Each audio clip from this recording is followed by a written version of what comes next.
మోదీ ప్రేక్షకులకు నమస్సులు. ప్రకృతి ఒడిలో అడుగులు వేయండి అన్న అంశం గురించి ఈరోజు తెలుసుకుందాం. విశాఖపట్నం అంటేనే తూర్పు తీరంలో ప్రకృతి అందాలకు నిలయం. అందరూ చూసేది సాగర అందాలు, కైలాసగిరి స్వయిగాలు. కానీ ఆ కైలాసగిరి దాటి పూతవేటు దూరంలో ఉన్న తూర్పు కనుమల మండువా లొగిలా అన్నట్లు ఉండేదే సంభువానిపాలెం అనే గిరిజన తండ. ఈరోజు సంభువానిపాలెం నుండి దబ్బంద అనే తండా వరకు వైజాగ్ రన్నర్స్ ఆధ్వర్యంలో సుమారు 12 కిలోమీటర్లు సాగిన ట్రెక్కింగ్ నా జీవితకాల మధుర స్మృతి. విశాఖ నగరానికి ఇంత దగ్గరలో ఇలాంటి ప్రకృతి అందాలు ఎలా అమరి ఉన్నాయా అనే అనుమానం అక్కడికి వెళ్ళిన ప్రతి వారికి వస్తుంది. దీనిని ఏర్పాటు చేసిన వైజాగ్ రన్నర్స్కు హృదయపూర్వక ధన్యవాదాలు. ఇంతకీ వైజాగ్ రన్నర్స్ ఎవరు? వైజాగ్ రన్నర్స్ అనేది విశాఖపట్నంలో ఏర్పడిన ఒక స్వచ్ఛంద రన్నింగ్ సమూహం. ఆరోగ్యకరమైన జీవనశైలిని ప్రోత్సహించడం, ప్రజల్లో ఫిట్నెస్పై అవగాహన పెంచడం వీరి ప్రధాన లక్ష్యం. ఈ గ్రూప్లో సభ్యులు ప్రతిరోజు లేదా వారాంతరాల్లో కలిసి రన్నింగ్, వాకింగ్, ట్రెక్కింగ్ వంటి కార్యక్రమాలు నిర్వహిస్తారు. అలాగే మారథాన్లు, ఫిట్నెస్ ఈవెంట్లు మరియు సామాజిక సేవా కార్యక్రమాల్లో కూడా పాల్గొంటారు. వైజాగ్ రన్నర్స్ ద్వారా అనేక మంది యువత మరియు పెద్దలు ఆరోగ్యం, క్రమశిక్షణ, సహనం మరియు టీం వర్క్ వంటి విలువలను అభివృద్ధి చేసుకుంటున్నారు. ఎందుకు వారు అడవుల్లో ఇటువంటి ట్రెక్కింగ్లు నిర్వహిస్తుంటారు?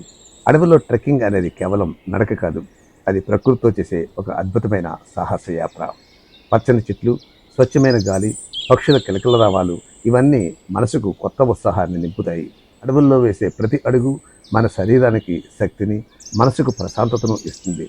ట్రెక్కింగ్ మన హృదయాన్ని బలపరుస్తుంది, శరీరాన్ని దృఢంగా చేస్తుంది, ధైర్యం మరియు ఆత్మవిశ్వాసాన్ని పెంచుతుంది. ప్రకృతిని దగ్గరగా చూసినప్పుడు దాన్ని కాపాడాలి అనే బాధ్యత మనలో పెరుగుతుంది. అందుకే కొన్నిసార్లు నగర జీవితం నుండి బయటకు వచ్చి ప్రకృతి ఒడిలో అడుగులు వేయండి, ట్రెక్కింగ్ చేయండి, ప్రకృతిని ఆస్వాదించండి, ఆరోగ్యంగా ఆనందంగా జీవించండి. ఇక్కడ మరొక అంశం, అనేక మారథాన్లో పాల్గొన్న 86 సంవత్సరాల శ్రీ సిఎస్ రాజు గారు మాతో రావడం. యూకేలో స్థిరపడిన ఆయన ఇండియాలో ఉండే 3-4 నెలల విరామంలో ఇటువంటి కార్యక్రమాల్లో పాల్గొనడం నిజంగా ఆయన యువతకు ఒక ప్రేరణ. వారి మనోగతం వైజాగ్ రన్నర్స్ అధ్యక్షులు శ్రీనివాస్ గారి మాటలు ఇప్పుడు విందాం. Yeah, it's been a great pleasure joining you all. And you want me to tell my age?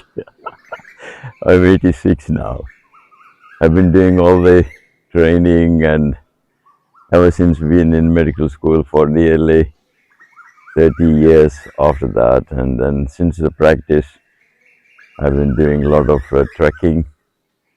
I went up Everest Base Camp and Kilimanjaro, and also to Machu Picchu in Peru. And then I started running for a long time, although not as sprint running, but at least endurance running.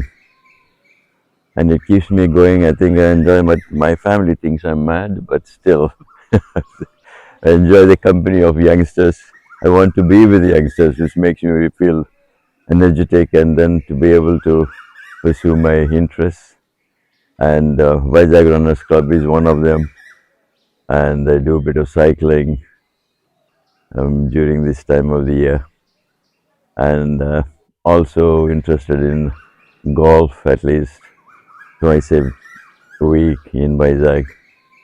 But first of all, I must thank all of the members of the VR and to encourage and to be able to participate in their daily routine, as well as for some time in some of the marathons that's in Vizag.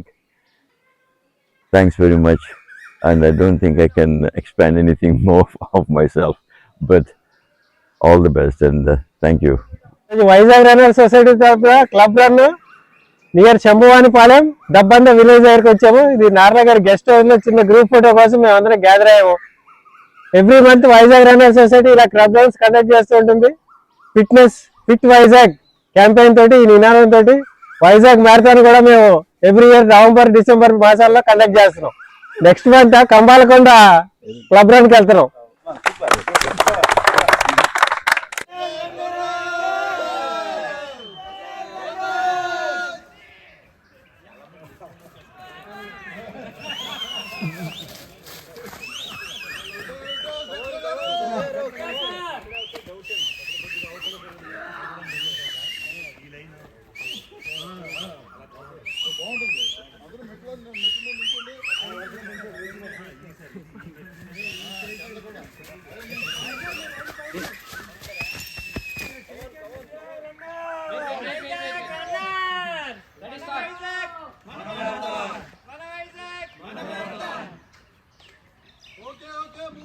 Sir